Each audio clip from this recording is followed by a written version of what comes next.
നമസ്കാരം, സകലമാന കേരളത്തിലേക്ക് സ്വാഗതം. പ്രധാന വാർത്തകൾ.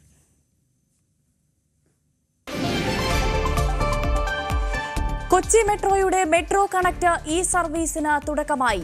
കൊച്ചി മെട്രോയെ നഗരത്തിന്റെ വിവിധ ഭാഗങ്ങളുമായി ബന്ധിപ്പിക്കുക ലക്ഷ്യം.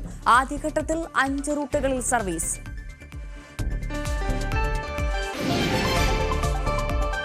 കേരളത്തിന്റെ സ്വപ്ന സാക്ഷാത്കാരമായി എയർ കേരള ജൂണിൽ പറന്നുയരും.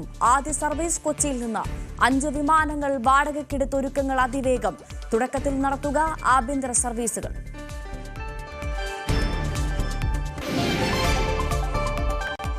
കെട്ടിട നിർമ്മാണ തൊഴിലാളി ക്ഷേമനിധി പെൻഷൻ മുടങ്ങിയിട്ട് 1.5 വർഷം. ചികിത്സാ സഹായവും മുടങ്ങുന്നു.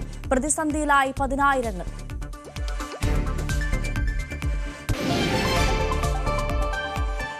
സംസ്ഥാന സർക്കാരിനെതിരെ സമരത്തിനൊരുങ്ങി തൊഴിലാളി സംഘടനകൾ.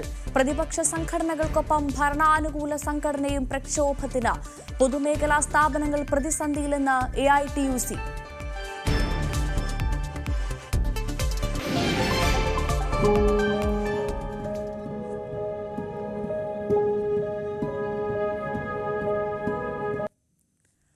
മകരവിളക്ക് കഴിഞ്ഞതോടെ ആളൊഴിഞ്ഞ ശബരിമല സന്നിധാനം. പർണശാലകളടക്കം വിജനം.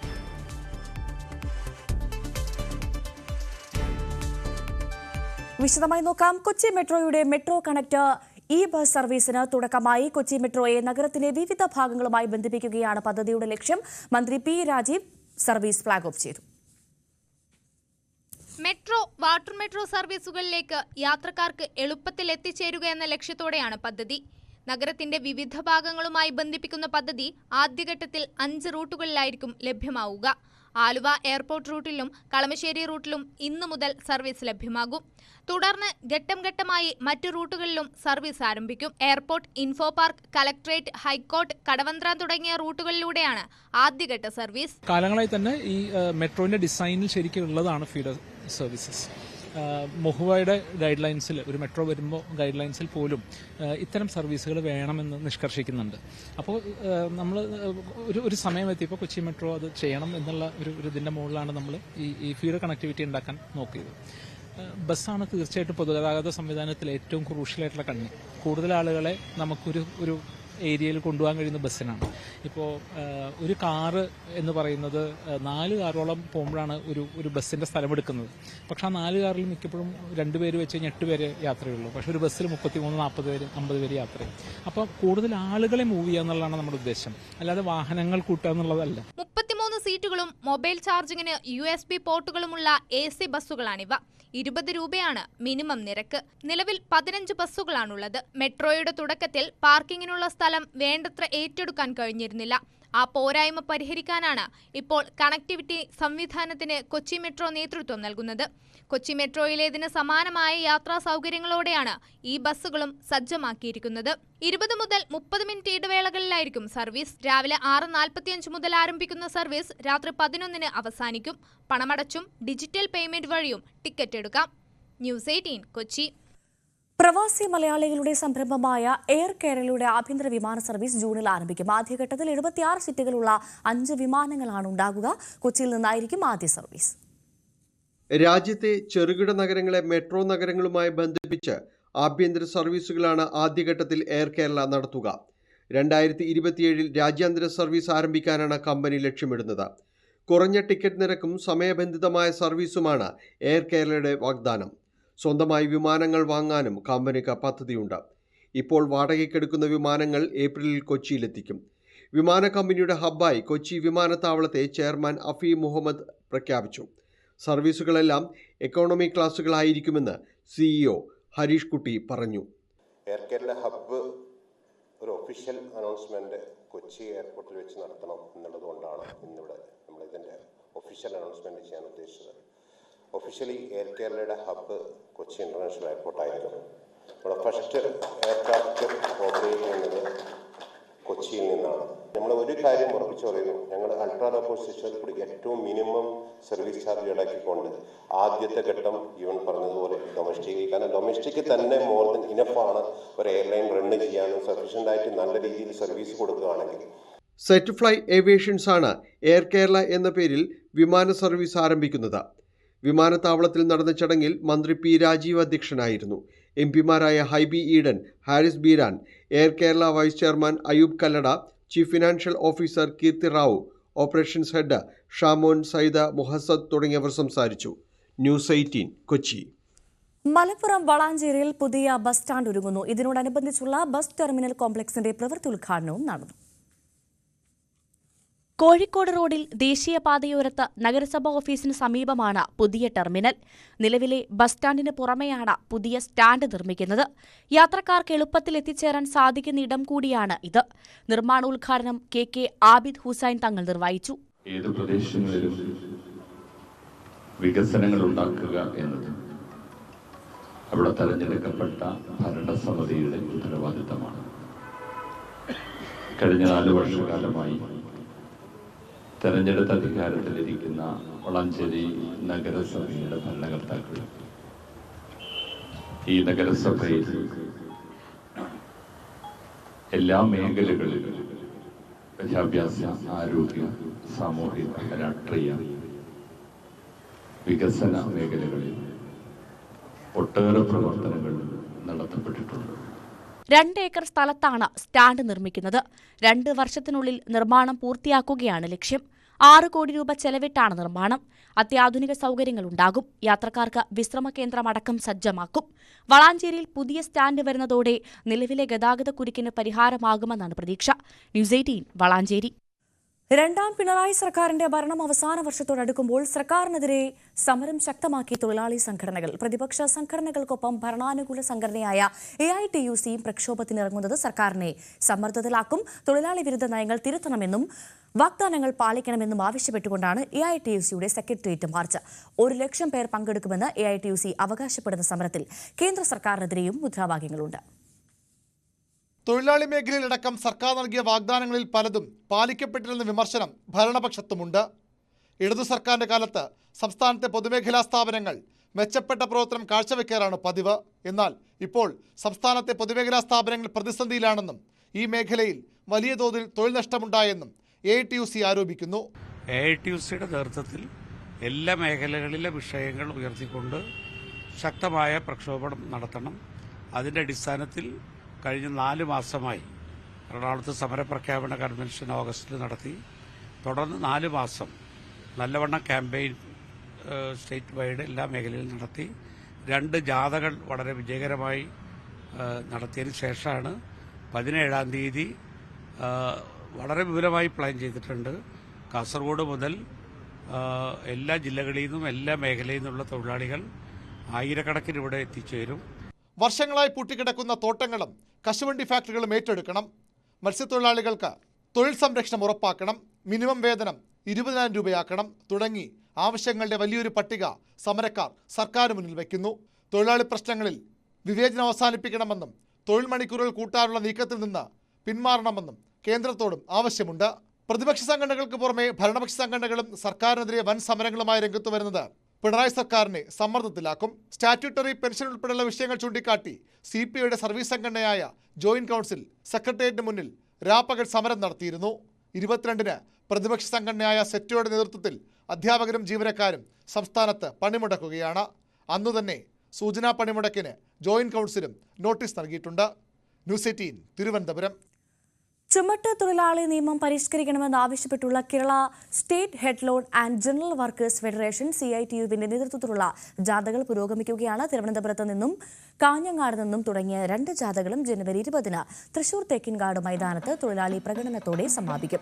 CK മണിശങ്കർ ജാഥ ക്യാപ്റ്റനും AM Iqbal, KC Rajagopal, Koshy Alex, ME Rajagopal തുടങ്ങിയവർ നയിക്കുന്ന തെക്കൻ മേഖലാ ജാഥ വ്യാഴാഴ്ച ആലപ്പുഴയും വെള്ളിയാഴ്ച എറണാകുളവും വഴിയാണ് സഞ്ചരിക്കുന്നത്. സംസ്ഥാനത്തെ കെട്ടിട നിർമ്മാണ തൊഴിലാളികളുടെ ക്ഷേമനിധി പെൻഷൻ മുടങ്ങിയിട്ട് 1.5 വർഷമാകുന്നു. ബോർഡിൽ അംഗങ്ങളായവർക്ക് പ്രതിമാസം 1,600 രൂപയാണ് പെൻഷനായി നൽകുന്നത്. തൊഴിലാളികളുടെ മറ്റ് ധനസഹായങ്ങളും ഇതോടൊപ്പം മുടങ്ങി. ആരോഗ്യമുള്ള ഒരു കാലമത്രയും കഠിനാധ്വാനം ചെയ്തവർ, പണിയെടുക്കാൻ പറ്റാത്തൊരു കാലം, ചെറിയ തുകയാണെങ്കിലും പെൻഷനുണ്ടല്ലോ എന്ന് ആശ്വാസം കൊണ്ടവരാണിവർ. എന്നാൽ കഴിഞ്ഞ 16 മാസമായി അങ്ങനെയൊന്നില്ല. ക്ഷേമ പെൻഷൻ്റെ കാര്യം ഭയങ്കര കഷ്ടമാണ്. സാധാരണക്കാരന് പെൻഷൻ കിട്ടുന്നില്ല, മരുന്ന് മേടിക്കാൻ പോലും പൈസ കിട്ടുന്നില്ല. ഞാൻ 2019 പെൻഷനായതാണ്. അപ്പോൾ 2019 പെൻഷനായിട്ട് എനിക്ക് ഈ 5 വർഷം കൊണ്ട് 12 മാസത്തെ പെൻഷൻ ആണ് ഒരു വർഷത്തെ പെൻഷന് ആകെ കിട്ടിയിട്ടുള്ളത്. ഒരു മരുന്ന് മേടിക്കാൻ പോലും പറ്റാത്ത സാഹചര്യത്തിലാണ്. പണിക്ക് പോകാൻ സാഹചര്യക്കാരൻ്റെ പെൻഷൻ ആയിട്ടും ഒരു വീട്ടിലെ അവസ്ഥ തന്നെയാണ്. വൈഫിന് അസുഖം ആയിട്ട് കിടപ്പിലാണ്, പണിയില്ല, പണിക്ക് പോകാൻ പറ്റാത്ത അവസ്ഥയാണ്. ഈ ഒരു പെൻഷൻ കൊണ്ട് മാത്രം പല കാര്യങ്ങളും ചെയ്യുന്നതാണ്. മരുന്ന് വാങ്ങിക്കാനായാലും ഒരു നേരത്തെ ഒരു കാലി ചായ കുടിക്കാൻ പോലും പല ആൾക്കാരും, എന്നെപ്പോലെയുള്ള ഒരുപാട് ആൾക്കാർ ഈ നാട്ടിൽ പെൻഷൻ പറ്റിയ ആൾക്കാരുണ്ട്. ബോർഡിൽ അംഗങ്ങളായ 20,23,402 പേരിൽ 3,24,580 പേർക്കാണ് പെൻഷൻ ലഭിക്കേണ്ടത്. അംഗങ്ങൾക്ക് 60 വയസ്സാകുമ്പോഴാണ് പെൻഷന് അർഹത. ഇതിനൊപ്പം അംഗങ്ങൾക്കുള്ള ചികിത്സാ ധനസഹായം ഉൾപ്പെടെ കുടിശ്ശികയാണ്. ഈ പെൻഷന് മാത്രം ആശ്രയിച്ചുകൊണ്ട് ഒരുപാട് തൊഴിലാളികൾ നിൽക്കുന്നുണ്ട്. നമുക്കറിയാം, സർക്കാർ വാർഷികകാല പെൻഷൻ കൊടുക്കുന്നുണ്ട്. ആ പെൻഷൻ വെറും 3-4 മാസം കുടിശ്ശികയുള്ളൂ. പക്ഷേ ആ പെൻഷൻ കിട്ടിയിരുന്നെങ്കിൽ അവർക്ക് ജീവിച്ചു പോകാൻ. പക്ഷേ നിർമ്മാണക്ഷേമത്തിൽ പെൻഷൻ ഉള്ളതിൻ്റെ പേരിൽ വാർദ്ധക്യ പെൻഷൻ നിഷേധിക്കപ്പെട്ട ആളുകളാണ് അവർ. സർക്കാരിൻ്റെ കണ്ണു തുറപ്പിക്കാൻ മറ്റൊരു വഴിയുമില്ലാതെ സമരത്തിനൊരുങ്ങുകയാണിവർ. പല തവണ ഈ വകുപ്പ് തല മന്ത്രിക്കും സർക്കാരിനും ഒക്കെ അപേക്ഷകളും ഒക്കെ സമർപ്പിച്ച് പരാതികളും ഒക്കെ നൽകിയിട്ടും യാതൊരുവിധ പരിഗണനയും ലഭിക്കുന്നില്ല. അടിയന്തരമായ ഇടപെടൽ സർക്കാരിൻ്റെ ഭാഗത്തു നിന്നും തൊഴിൽ വകുപ്പിൻ്റെ ഭാഗത്തു നിന്നും ഉണ്ടാകണമെന്ന് ഞങ്ങളുടെ അഭ്യർത്ഥിക്കുകയാണ്, ഞങ്ങളുടെ ആവശ്യം അറിയിക്കുകയാണ്. പെൻഷൻ നൽകാൻ അംഗങ്ങളിൽ നിന്ന് പ്രതിമാസം 50 രൂപ അംശാദായം ബോർഡ് ഈടാക്കുന്നുണ്ട്. കെട്ടിട നിർമ്മാണ മേഖലയിൽ നിന്നുള്ള നിശ്ചിത സെസ്സും ഇതിലേക്ക് വകയിരുത്തുന്നുണ്ട്. എങ്കിലും പെൻഷൻ മാത്രം ഇപ്പോഴും അകലെയാണ്. ന്യൂസ് 18 കൊച്ചി. ആചാരപ്പെരുമയിൽ ശബരിമലയിൽ അമ്പലപ്പുഴ ആലങ്ങാട് സംഘങ്ങളുടെ ശീവേലി എഴുന്നള്ളത്ത് നടന്നു. സമൂഹ പെരിയോൻ N. ഗോപാലകൃഷ്ണപിള്ളയുടെ നേതൃത്വത്തിൽ 300ഓളം പേരാണ് അമ്പലപ്പുഴ സംഘത്തിൽ ഉണ്ടായിരുന്നത്. കർപ്പൂരതാലം എഴുന്നള്ളത്തുമായാണ് ആലങ്ങാട് സംഘം മകരവിളക്ക് ഉത്സവത്തിന് എത്തിയത്. എരുമേലി പേട്ടതുള്ളലിനു പിന്നാലെ പമ്പാ സദ്യയും പമ്പാ വിളക്കും നടത്തിയാണ് അമ്പലപ്പുഴ ആലങ്ങാട് സംഘങ്ങൾ ശബരിമലയിലെത്തിയത്. ആചാരക്രമത്തിന്റെ ഭാഗമായാണ് ഇരു സംഘങ്ങളുടെയും ശീവേലി എഴുന്നള്ളത്ത് നടന്നത്. മാളികപ്പുറം മേൽശാന്തി പൂജിച്ചു നൽകിയ തിടമ്പും പന്തളത്തു നിന്നും തിരുവാഭരണത്തോടൊപ്പം എത്തിയ കൊടിക്കൂറയും അമ്പലപ്പുഴ സംഘം എഴുന്നള്ളിച്ചു.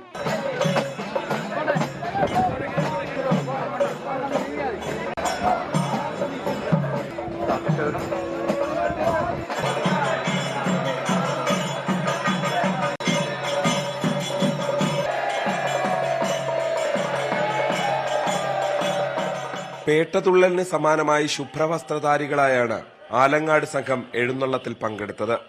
മണിമണ്ഡപത്തിൽ നിന്നും പൂജിച്ചു വാങ്ങിയ ഗോളകയും കൊടിക്കൂറയും തിരുവാഭരണത്തോടൊപ്പം എത്തിയ തിടമ്പും ചാർത്തിയാണ് സംഘം എഴുന്നള്ളത്തിൽ പങ്കാളികളായത്.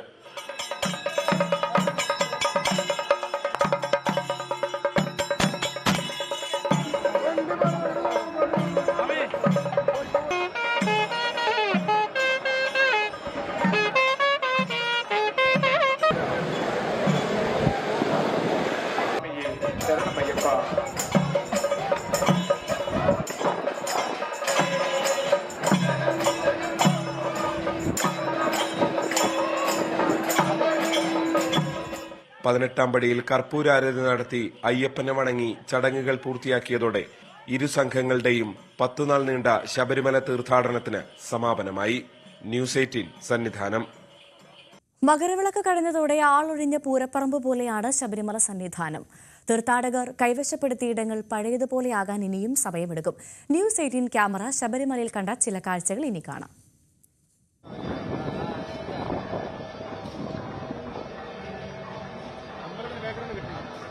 മകരവിളക്ക് കഴിഞ്ഞതു മുതൽ ശക്തമായ കാറ്റാണ് സന്നിധാനത്ത്.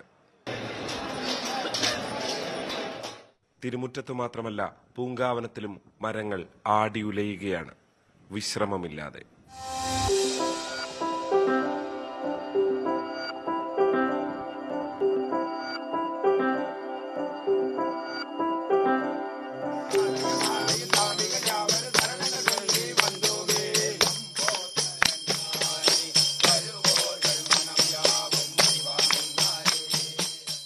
കാട് കയറി പർണശാലകൾ കെട്ടിയുള്ള ഭക്തരുടെ കാത്തിരിപ്പ് മകരവിളക്കിന്റെ മാത്രം കാഴ്ച.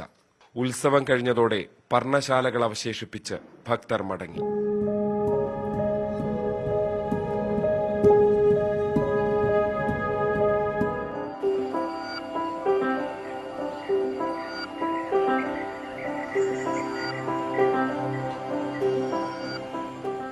കാട്ടിൽ പർണശാല ഉയരുന്നതുവരെ ഇവരെല്ലാം ഇവിടെ ഉണ്ടായിരുന്നു.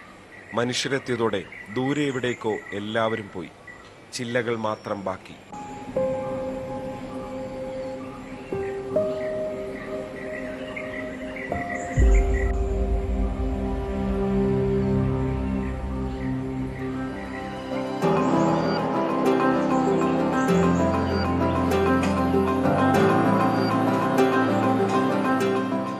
പൂക്കൾ നിറഞ്ഞ ഈ മരം സന്നിധാനത്തെ മനോഹര കാഴ്ചയായിരുന്നു. പക്ഷികളും മലയണ്ണാനുമെല്ലാം ഭക്ഷണം തേടി വന്ന വൃക്ഷമുത്തശ്ശി. പൂക്കൾ പോയതോടെ മരം തനിച്ചായി.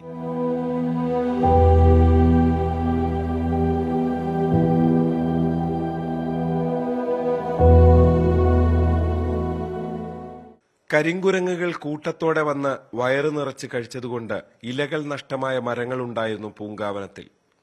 ജനത്തിരക്കിൽ കുരങ്ങുകൾ മാറി നിന്നതോടെ മരം തളിർത്തു, ഇലകൾ നിറഞ്ഞു. അധിനിവേശങ്ങൾ അങ്ങനെയാണ്. അവിടെ ഉണ്ടായിരുന്നവർ ഒഴിഞ്ഞു പോകേണ്ടി വരും.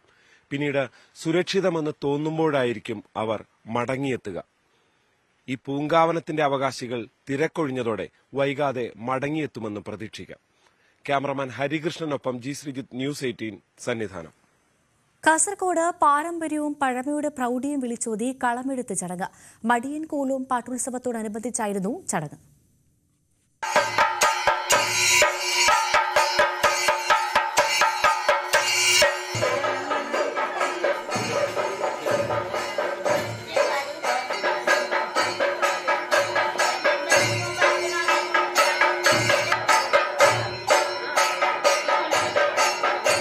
അഞ്ച് ദിവസങ്ങളിലായാണ് പാട്ടുത്സവം.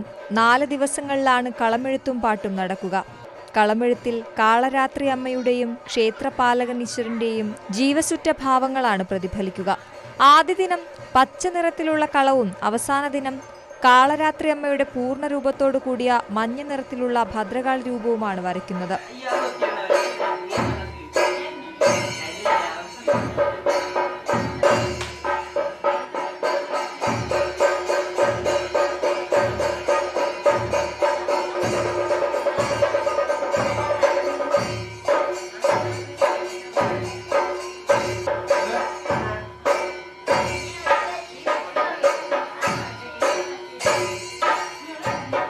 പ്രകൃതിദത്തമായ പഞ്ചവർണ്ണങ്ങളാണ് കളം വരയ്ക്കുന്നതിനായി ഉപയോഗിക്കുന്നത്. വെളുത്ത പൊടിയായി അരിപ്പൊടിയും മഞ്ഞയ്ക്ക് മഞ്ഞൾപ്പൊടിയും കറുപ്പിനായി ഉമിക്കരിയും നൂറും മഞ്ഞളും ചേർത്ത മിശ്രിതം തിരുമിയെടുത്ത് ചുവപ്പായും പച്ചയ്ക്കായി വാഗമരത്തിന്റെ പച്ച ഇല പൊടിച്ചെടുത്തതും വർണ്ണങ്ങളായി ഉപയോഗിക്കുന്നു. 5 നിറങ്ങൾ പഞ്ചലോഹങ്ങളെ സൂചിപ്പിക്കുന്നുവെന്നാണ് വിശ്വാസം. നാഗരാജാവിന്റെയും നാഗേശ്വരി ദേവിയുടെയും രൂപമാണ് അവസാന ദിവസം വരയ്ക്കുക. പാരമ്പര്യ കലാകാരന്മാരായ Kannur ഇരിട്ടിയിലെ KV Prakashan Punnad, KV Ranjith Kumar, KV Shaji എന്നിവരാണ് കളമെഴുത്ത് നടത്തുന്നത്. പഴമയുടെ പാരമ്പര്യവും പ്രൗഢിയും വിളിച്ചോതുന്നതാണ് ഓരോ കളമെഴുത്തും. ന്യൂസ് 18 കാസർഗോഡ്. സാധാരണയായി വിഷുക്കാലമൊക്കെ എത്താറാകുമ്പോഴാണ് കണിക്കൊന്നകൾ പൂവിടാറുള്ളത്. എന്നാൽ ഇക്കുറി ആ പതിവ് അങ്ങ് തെറ്റിച്ചു. കണ്ണൂരിലെ തെരുവിൽ പലയിടത്തും കണിക്കൊന്നകൾ പൂത്തുലഞ്ഞു നിൽക്കുകയാണ്. മേടമാസത്തിൽ പൂത്തുലഞ്ഞു നിൽക്കേണ്ട കണിക്കൊന്നകൾ ഇക്കുറി മകരമാസത്തിലെ നിറയെ പൂവിട്ടു. കണ്ണൂരിലെ വഴിയോരത്തെ കാഴ്ചയാണിത്. കണ്ണിന് കുളിർമ നൽകുന്ന ഈ പൂക്കൾ മലയാളിക്ക് സമൃദ്ധിയിലേക്കുള്ള കാഴ്ച കൂടിയാണ്. മണ്ണിൽ ജലാംശം കുറയുമ്പോഴാണ് കണിക്കൊന്നകൾ പൂക്കുന്നത്.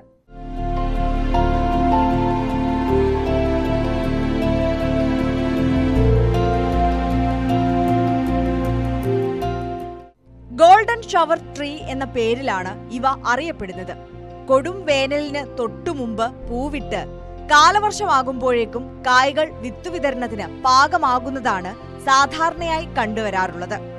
കാലം തെറ്റിപ്പൂത്തത് കൗതുകമാണെങ്കിലും ഇക്കുറി വിഷുക്കണി കാണാൻ ഫാൻസി ഷോപ്പുകളിലെ റെഡിമെയ്ഡ് പൂക്കളെ ആശ്രയിക്കേണ്ടി വരുമോ എന്ന ആശങ്കയും പലരും പങ്കുവയ്ക്കുന്നുണ്ട്. ന്യൂസ് 18 ആലക്കോട്.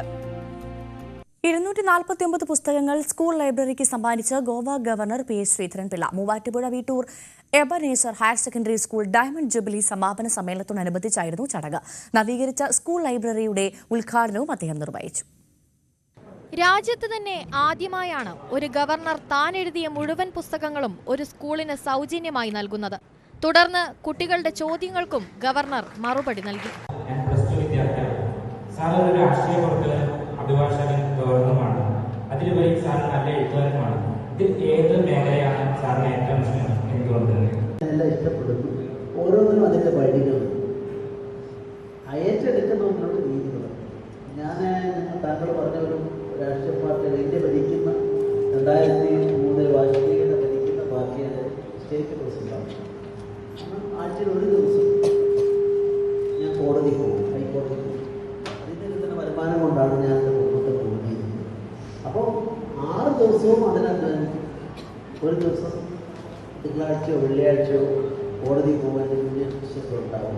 അപ്പോൾ അങ്ങനെ ഏറ്റെടുക്കുന്ന ഓരോന്നിനോടും നീതി കൊടുക്കാറുള്ള നമ്മുടെ ആത്മാർത്ഥതയില്ല. സത്യത്തിന്റെയും ധർമ്മത്തിന്റെയും തനിമ നഷ്ടപ്പെടാത്ത തലമുറയെ വാർത്തെടുക്കാൻ സാധിക്കുന്നതാകണം വിദ്യാഭ്യാസമെന്ന് Goa governor advocate P S Sreedharan Pillai പറഞ്ഞു. മലയാള ഭാഷയിൽ അച്ചടിക്കപ്പെട്ട ലോകത്തിലെ ഏറ്റവും ചെറിയ പുസ്തകമായ രസരസിക ഉൾപ്പെടെയുള്ള ശേഖരമാണ് പായിപ്ര രാധാകൃഷ്ണൻ സ്കൂളിന് സമ്മാനിച്ചത്. യാക്കോബായ സഭ അങ്കമാലി ഭദ്രാസനാധിപൻ എബ്രഹാം മാർ സേവേറിയോസ് മെത്രാപ്പൊലീത്ത, റവറൻ ഫാദർ ജോർജ് മാന്തോട്ടം കോർ എപ്പിസ്കോപ്പ, ward member Eldo P K തുടങ്ങിയവർ പങ്കെടുത്തു. മികവ് തെളിയിച്ച വിദ്യാർത്ഥികൾക്ക് എൻഡോമെന്റുകൾ, എക്സലൻസ് അവാർഡുകൾ എന്നിവ വിതരണം ചെയ്തു. ന്യൂസ് 18 കൊച്ചി. പട്ടാമ്പി ഗവൺമെന്റ് താലൂക്ക് ആശുപത്രിയിലെ ഡയാലിസിസ് സെന്റർ ഉടൻ ആരംഭിക്കണമെന്ന ആവശ്യം. ഇക്കാര്യം ആവശ്യപ്പെട്ട് മുസ്ലിം ലീഗ് പ്രതിഷേധം. താലൂക്ക് ആശുപത്രി മാർച്ചിൽ നേരിയ സംഘർഷവും ഉണ്ടായി. നിർമ്മാണം കഴിഞ്ഞ് 5 വർഷമായിട്ടും പട്ടാമ്പി ഗവൺമെന്റ് താലൂക്ക് ആശുപത്രിയിലെ ഡയാലിസിസ് സെന്റർ തുറന്നുകൊടുക്കാത്തതിൽ പ്രതിഷേധം. മുസ്ലിം ലീഗ് നിയോജക മണ്ഡലം കമ്മിറ്റിയുടെ നേതൃത്വത്തിൽ പട്ടാമ്പി ഗവൺമെന്റ് താലൂക്ക് ആശുപത്രിയിലേക്ക് പ്രതിഷേധ മാർച്ച് നടത്തി. താലൂക്ക് ആശുപത്രിക്ക് മുന്നിൽ മാർച്ച് പോലീസ് തടഞ്ഞതോടെ നേരിയ ഉന്തും തള്ളുമുണ്ടായി.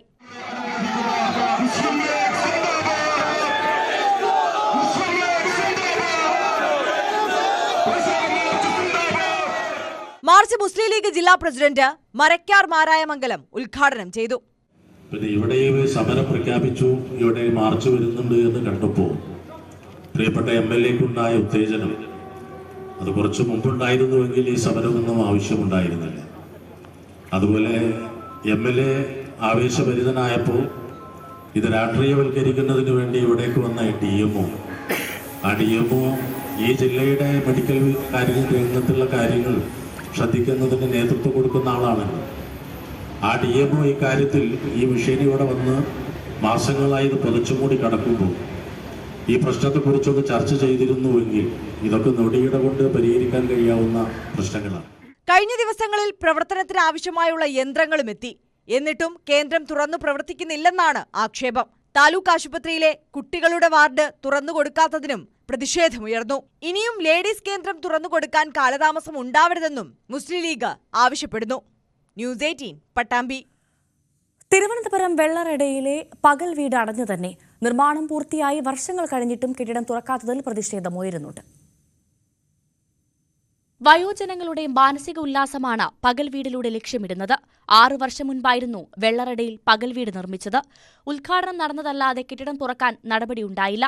ഇരുനില കെട്ടിടത്തിന്റെ നിർമ്മാണ കാലഘട്ടത്തിൽ തന്നെ കെട്ടിടം വയോജനങ്ങൾക്ക് പ്രയോജനപ്പെടുമോ എന്ന സംശയം ഉയർന്നിരുന്നു. 2017-18 ഇത് കെട്ടിടം പൂർത്തീകരിക്കുകയുണ്ടായത്. പക്ഷേ ഇത് വയോജനങ്ങൾക്ക്, വൃദ്ധരായ ആളുകൾക്ക് സായാഹ്നങ്ങളിൽ അല്ലെങ്കിൽ പകൽ സമയങ്ങളിൽ ഇവിടെ വന്ന് ഒത്തുകൂടുവാനും അവരുടെ പഴയ സഹപാഠികളടക്കമുള്ള അല്ലെങ്കിൽ സുഹൃത്തുക്കളടക്കമുള്ള അല്ലെങ്കിൽ അല്പം വിശ്രമിക്കുവാൻ വേണ്ടിയുള്ള പത്രങ്ങൾ വായിക്കുവാൻ വേണ്ടിയിട്ടുള്ള പരസ്പരം കഥകൾ പറയുവാനും സല്ലപിക്കുവാൻ വേണ്ടിയുള്ള ആ വലിയ അവസരം ഇവിടുത്തെ പൊതുജനങ്ങൾക്ക് നഷ്ടപ്പെട്ടുകൊണ്ടിരിക്കുകയാണ്. പെരുങ്കടവിള ബ്ലോക്ക് പഞ്ചായത്ത് കീഴിലെ 8 പഞ്ചായത്തുകളിൽ നിർമ്മിച്ച പകൽ വീടുകളിൽ 1-2 എണ്ണം മാത്രമാണ് പ്രവർത്തിക്കുന്നത്. കെട്ടിടം വയോജനങ്ങൾക്ക് തുറന്നു നൽകാത്തതിൽ പ്രതിഷേധം ശക്തമാണ്. ബ്ലോക്ക് പഞ്ചായത്ത് നിർമ്മിച്ചു നൽകുന്ന പകൽ വീടുകൾ പഞ്ചായത്തിന് കൈമാറുകയാണ് പതിവ്. ഒരു കെയർ ടേക്കറിനെ നിയമിച്ച് പരിപാലിക്കും. എന്നാൽ ഇതിന് തയ്യാറാകാത്തതാണ് കെട്ടിടം അടഞ്ഞുകിടക്കാൻ കാരണമെന്ന ആക്ഷേപം ശക്തമാണ്. ന്യൂസ് 18 വെള്ളറട. പ്രീമിയർ സ്റ്റഡി വിദേശ കൺസൾട്ടൻസിയായ സാൽവെ മരിയയുടെ പുതിയ ബ്രാൻഡ് അംബാസിഡർമാരായി നടൻ ജയറാമും മകനും നടനുമായ കാളിദാസും എത്തുന്നു. 2007 ആരംഭിച്ച സാൽവെ മരിയയ്ക്ക് കേരളത്തിനകത്ത് 19 ശാഖകളും 200-ലധികം ജീവനക്കാരുമുണ്ട്. IELTS പരിശീലന ഫീസ് റീഇംബേഴ്സ്മെന്റ് തുടങ്ങി നിരവധി സ്കീമുകളും സാൽവെ മരിയ നൽകുന്നുണ്ട്. വ്യത്യസ്ത സർവകലാശാലകൾക്കും രാജ്യങ്ങൾക്കുമായി പ്രത്യേക മേധാവികൾ ഉള്ളതും വിദ്യാർത്ഥികൾക്ക് ഗുണകരമാകുന്നതായി കമ്പനി ഫൗണ്ടറും സിഇഒയുമായ ബോബി സെബാസ്റ്റ്യൻ കൊച്ചിയിൽ പറഞ്ഞു. സ്വർണം വെള്ളി നിരക്കുകൾ കൂടി നോക്കാം. കവിത ഗോൾഡ് ആൻഡ് ഡയമണ്ട്സ് ഇന്നത്തെ സ്വർണം വെള്ളി നിരക്കുകൾ നിങ്ങൾക്കായി സമർപ്പിക്കുന്നത് Kavitha gold and diamonds. Choose your special. സ്വർണം 22 ക്യാരറ്റ് ഗ്രാമിന് 7340, പവന് 58,720. 18 ക്യാരറ്റ് ഗ്രാം സ്വർണത്തിന് 6,090, പവന് 48,220. വെള്ളി ഗ്രാമിന് 99, കിലോയ്ക്ക് 99,000. കവിത ഗോൾഡ് ആൻഡ് ഡയമണ്ട്സ് ഇന്നത്തെ സ്വർണം വെള്ളി നിരക്കുകൾ നിങ്ങൾക്കായി സമർപ്പിക്കുന്നത് Kavitha gold and diamonds. Choose your special. ഇനി ഇടവേളയ്ക്ക് ശേഷം സ്പോർട്ട് ലൈവ് കാണാം. ടോം കുര്യാക്കോസ് ചേരും. നമസ്കാരം.